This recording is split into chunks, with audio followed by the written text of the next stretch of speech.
Namaskar. Hello, I'm Dr. Chandan Kumar, trainee DNB General Surgeon at JP Hospital.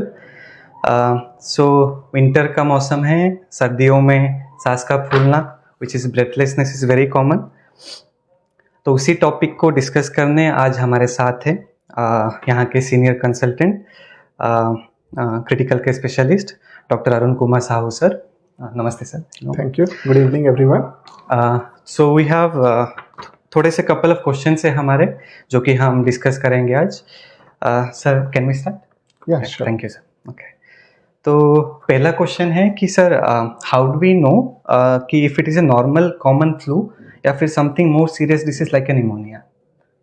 Okay, so good evening everyone.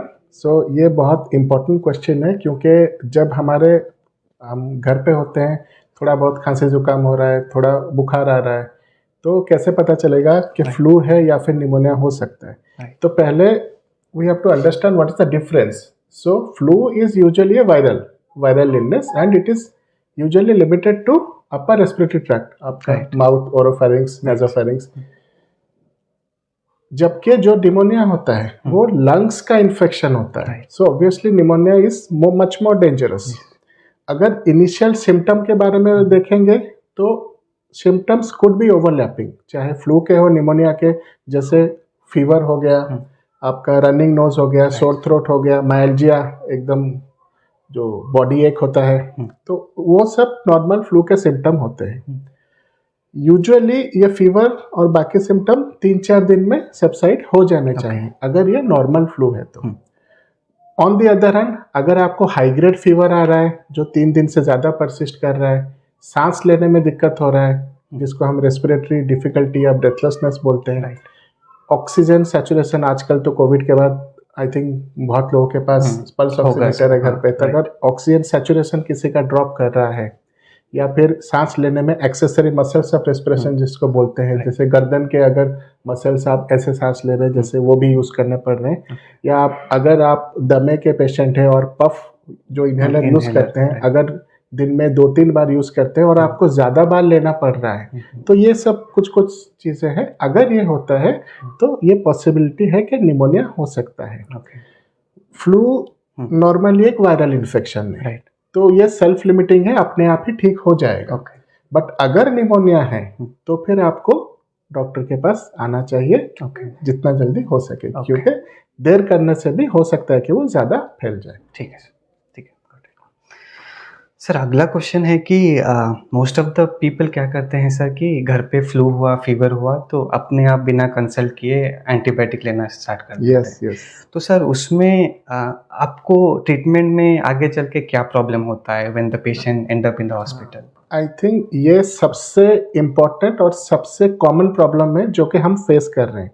जैसे कि मैंने पहले भी बोला था कि फ्लू एक वायरल इलनेस है, तो ये सेल्फ लिमिटिंग होता है, यानी अपने आप 4-5 दिन में, 3 से 5 दिन में ठीक हो जाता है और इसमें एंटीबायोटिक का कोई रोल नहीं है। बुखार भी अगर इसमें आता है तो यूजुअली हल्का होता है और 2-3 दिन में बुखार भी ठीक हो जाता है। लेकिन कई बार हम क्या करते हैं, या जो हम देखते हैं मरीज आते हैं, वो जैसे ही बुखार आया अपने आप या फिर नज़दीकी दुकान के पास जाते हैं और कुछ ना कुछ एंटीबायोटिक खा लेते हैं। अब उनको लगता है कि ठीक भी हो जाते हैं, तो वो और उससे कॉन्फिडेंट हो जाते हैं कि एंटीबायोटिक खाने से ही ठीक हो गया। अब अगर वो नहीं भी लेते एंटीबायोटिक तो तभी वो उतने समय में ही ठीक हो जाते हैं। लेकिन दिक्कत कब आता है, जब वो इन्फेक्शन निमोनिया में कन्वर्ट होता है या फिर बढ़ जाता है और फिर हॉस्पिटल आता है। तब हॉस्पिटल में जब हम वो एंटीबायोटिक देते हैं तो बैक्टीरिया रेजिस्टेंस डेवलप कर लेता है, यानी वो दवाई उस मरीज पे काम करता ही नहीं। तो इससे ये हो रहा है, जब आप सोचिए हमारे पॉपुलेशन में अगर अधिकतर लोग ऐसे हैं जो कि एंटीबायोटिक अपने आप खा रहे हैं जहाँ पे ज़रूरत भी नहीं है, तो जब आपको ज़रूरत होगी एंटीबायोटिक की तब वो काम नहीं करेगा। तो इसीलिए ये बहुत इम्पोर्टेंट कंसर्न है। कभी भी अपने हिसाब से या किसी से पूछ के एंटीबायोटिक मत लीजिए, हमेशा अपने डॉक्टर को कंसल्ट कीजिए। अगर ज़रूरत होगा या अगर प्रेस्क्राइब करेंगे तभी लीजिए। राइट, आई थिंक ये बहुत इम्पोर्टेंट एडवाइस था सर सबके लिए। सर अगला क्वेश्चन है कि अगर जो फीवर है if it last for more than 3 days तो is it a danger sign, मतलब does it indicate something sir? Yes, जैसा कि मैंने कहा कि नॉर्मल फ्लू में अनुमान 3 दिन तक फीवर कम हो जाता है और लो ग्रेड होता है, बट अगर ये निमोनिया की तरफ डेवलप कर रहा है तो कई बार हाई ग्रेड फीवर रहते हैं और 3 days से ज़्यादा परसिस्ट कर सकते हैं। तो अगर ऐसा है तो आप नज़दीकी अपने डॉक्टर को कंसल्ट कीजिए, फिर वो अपना जो भी टेस्ट है और बाकी मेडिसिन से वो आपको देंगे। अच्छा, ठीक है सर। जैसा कि हमने बात किया था पल्स ऑक्सीमीटर के, may be most of them have from the Covid era. Sir pulse oximeter में क्या नंबर या व्हाट परसेंटेज ऑफ सैचुरेशन दिखाने से we should be warned, I mean the patient should be alert? So basically इसमें यही कह सकते हैं कि देखिए एक्चुअली तो पल्स ऑक्सीमीटर इसलिए है कि आप घर पे देख सकते हैं, आइडियली ये मेडिकल इक्विपमेंट है और इसको तो हमें इंटरप्रेट भी हॉस्पिटल में ही इन ए क्लिनिकल सिनेरियो ही करना चाहिए। सिर्फ एक नंबर हम नहीं देखते, हम क्लिनिकल सिचुएशन भी देखते हैं। जैसे मान लीजिए किसी का ऑक्सीजन सैचुरेशन कुछ है लेकिन उसका सांस फूल रहा है, तो वो ऑक्सीजन सैचुरेशन नॉर्मल होना भी आप सिर्फ नंबर देख लेंगे नंबर ठीक है वो भी नहीं, क्योंकि अगर उसका सांस फूल रहा है तो फिर भी उसको हॉस्पिटल की जरूरत पड़ सकता है। फिर भी अगर आपने पूछा है कि एक नंबर के लिए, तो अगर कोई यंग या हेल्दी एडल्ट है तो उसमें 94% से ज्यादा होना चाहिए। कई बार बुजुर्ग लोग होते हैं जिनको अस्थमा होता है, सीओपीडी या दमा की शिकायत होती है, तो ऐसे मरीज में भी अगर 92 से अबव रहे तो चलेगा, बट अगर 90 से नीचे आ रहा है तो फिर आपको तुरंत हॉस्पिटल में या डॉक्टर को दिखाना चाहिए। Got it, thank you sir. Sir अगला क्वेश्चन इसमें है कि बहुत सारे ऐसे मरीज हैं जो कि घर में इनहेलर होते हैं उनके पास, तो दे स्टार्ट मिसयूजिंग इट और over using it hoping they will get better. तो sir at what point they should stop using it and seek a medical attention? देखिए जो लोग इनहेलर यूज करते हैं अधिकतर उसमें से दमे के मरीज होते हैं, तो उनमें विंटर में इन्फेक्शन के चांस भी बहुत होते हैं, रेस्पिरेटरी इन्फेक्शन होने का, और क्योंकि हवा भी बहुत ठंडा होता है कई बार उसकी वजह से जो सुबह सुबह बाहर निकलते हैं तब उसकी वजह से भी ब्रोंकोस्पाज्म हो जाता है। तो उसको रिजॉल्व करने के लिए पफ यूज करते हैं। लेकिन ये भी सब दवाई है और सारी दवाई का एक डोज होता है। तो अगर आपको बार बार यूज करना पड़ रहा है, या मान लीजिए आपको एडवाइस है दिन में 2 बार 3 बार के लिए आप अगर 6 बार यूज कर रहे हैं, तो ऑलवेज कंसल्ट योर डॉक्टर, क्योंकि हो सकता है कि आपको इन्फेक्शन हो रहा हो सकता है आपको सांस लेने में दिक्कत हो रहा है, और उसका क्या कारण है उसमें इन्वेस्टिगेशन होते हैं, खून की जांच होते हैं, छाती का एक्सरे कराना होता है, और बाकी दवाई भी इंजेक्टेबल होते हैं जो कि देना पड़ सकता है। ठीक है सर। नेक्स्ट एक इंटरेस्टिंग क्वेश्चन है कि समवन सफरिंग फ्रॉम हार्ट और lung disease should they stop their early morning walks in freezing temperatures? हाँ, ये बहुत एक कॉमन क्वेश्चन है, क्योंकि अधिकतर जो लोग होते हैं ये अच्छा भी है कि आप सुबह सुबह मॉर्निंग वॉक कीजिए, लेकिन यहाँ पे जो आपने पूछा है कि हार्ट पेशेंट यानी कि जिनके दिल की बीमारी है, या तो स्टेंट लगा है या हार्ट फेलियर के पेशेंट है, और लंग के पेशेंट यानी अस्थमा है, सीओपीडी है, तो इन पेशेंट में फ्रीजिंग टेम्परेचर मतलब सुबह सुबह टेम्परेचर बहुत कम है, तो क्या बाहर जाना चाहिए? अब इसमें हमें समझना पड़ेगा कि इसमें why are we focusing on this question. तो फर्स्ट ऑफ ऑल अगर हम विंटर मॉर्निंग लेते हैं तो हम सुबह सुबह उठे और बाहर जा रहे हैं, तो जब हम उठते हैं तो रूम का टेम्परेचर कितना होता है? यूजुअली नॉर्मल होता है, क्योंकि रात को ब्लोअर लगा है या आपने कुछ ब्लैंकेट वगैरह ओढ़े हैं, रूम टेम्परेचर नॉर्मल होता है। अब आप बाहर चले गए, बाहर का टेम्परेचर कितना है? कम होता है, बहुत कम होता है, कई बार 10 डिग्री या उससे भी कम हो सकता है। तो एक तो टेम्परेचर का डिफरेंस बाहर और अंदर का बहुत ज्यादा है, तो अगर हम ऐसे ही चले गए तो क्या होगा? हमारा बॉडी का टेम्परेचर तो रूम टेम्परेचर के हिसाब से ज्यादा है, बाहर का टेम्परेचर एकदम से कम हो जाएगा, तो बॉडी से हीट लॉस हो जाएगा। हीट लॉस जितने भी एक्सपोज्ड पार्ट्स हैं, जैसे हाथ हो गया, पैर हो गया, जो कवर्ड नहीं होंगे अगर, या फेस भी हो गया, तो वहां से हीट लॉस होगा, तो एकदम से टेम्परेचर कम हो जाएगा। दूसरा दिक्कत क्या आता है कि बाहर का हवा पोल्यूटेड तो है ही, साथ में बहुत ठंडा भी होता है, तो उससे क्या होता है, जो ड्राई एयर होता है वो भी, क्योंकि पेशेंट आप पहले से ही हैं लंग्स और हार्ट के प्रॉब्लम के, तो उसमें ब्रोंकोस्पाज्म यानी कि सांस लेने की दिक्कत और बढ़ सकता है। ओके। तो इसमें फिर हम क्या कर सकते हैं? क्या आपका सवाल था क्या हमें कि should they जाना stop it, चाहिए sir? या नहीं? हाँ sir. तो पहली बात तो अगर हमें जाना है तो हम थोड़ा सा उसको डिले कर सकते हैं जब तक कि बाहर का टेम्परेचर इतना फ्रीजिंग नहीं है। अच्छा। तो उससे थोड़ा सा राहत मिलेगा। ओके। अगर हम जा रहे हैं फिर भी टेम्परेचर कम है तो हमें कुछ चीज़ों का ध्यान रखना है, जैसे कि जैसे हमें हाथ और पैर इन सबको कवर करना है। हैंड ग्लव्स पहन सकते हैं, पैर में भी सॉक्स और शूज पहन सकते हैं, मल्टीपल लेयर्स ऑफ क्लॉथिंग पहन सकते हैं ताकि थर्मल इंसुलेशन रहे, एकदम से हीट लॉस ना हो।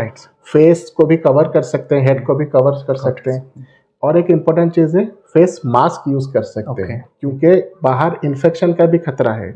और इन जो हार्ट पेशेंट, लंग्स पेशेंट है, उनको चेस्ट इन्फेक्शन होने का भी खतरा रहता है। अगर आप पफ वगैरह यूज करते हैं तो आप उसको भी साथ में लेके जा सकते हैं। कई बार आप सुबह सुबह निकलते हैं, एकदम से सांस फूलने लग सकता है, तो उसमें आप वो भी यूज कर सकते हैं। ठीक है, तो ये सब चीजें हमें ध्यान रखना चाहिए। Got it sir. अगला सवाल है कि how can a chest infection और a urinary tract infection suddenly become life threatening? हाँ, इसमें ऐसा होता है कि सडनली तो नहीं होता है, हमेशा थोड़ा समय देता है। अच्छा। कोई भी बीमारी शुरू होता है, मान लीजिए चेस्ट का इन्फेक्शन है तो वो लंग्स में ही होता है। यूरिन इन्फेक्शन है, यूरिनरी ट्रैक्ट में ही होता है। अब जब वो ब्लड में चला जाए यानी कि खून में चला जाए तो फिर क्योंकि खून हर जगह शरीर के जाता है तो वो इन्फेक्शन भी हर जगह चला जाता है। तो उसको हम बोलते हैं मेडिकल टर्म में सेप्सिस या फिर ब्लड स्ट्रीम इन्फेक्शन। अब ऐसा क्यों होता है या कैसा पता चलेगा कि किसको होगा? इसमें हमें कुछ कुछ फैक्टर देखने पड़ेंगे। पहला जो मरीज रिलेटेड है, पेशेंट रिलेटेड फैक्टर है। पेशेंट रिलेटेड फैक्टर क्या होगा? एक होगा एज फैक्टर। अगर बहुत बुजुर्ग आदमी है जिनकी इम्यूनिटी लो है तो फिर ये इन्फेक्शन फैलने का चांस है। या फिर अगर डायबिटीज पेशेंट है, इम्यूनो कॉम्प्रोमाइज्ड है, मान लीजिए HIV पेशेंट है कोई, या फिर उनको मैलिग्नेंसी है, मेटास्टेसिस है, कीमोथेरेपी अगर चल रहा है, तो उन मरीजों में ये होने के चांसेस ज्यादा है। अगर हम बैक्टीरिया जो ऑर्गेनिज्म है उसके रिलेटेड फैक्टर देखेंगे तो आजकल जैसा कि हमने पहले भी डिस्कस किया, तो एंटीबायोटिक जो आप घर से खा लेते हैं जब यहाँ तक आते हैं तो वो एंटीबायोटिक रेजिस्टेंट होता है, जिसको हम मल्टी ड्रग रेजिस्टेंट बैक्टीरिया बोलते हैं। तो वो मल्टी ड्रग रेजिस्टेंट बैक्टीरिया का इन्फेक्शन अगर होगा तो फिर वो ज्यादा स्प्रेड करने का चांसेस रहता है।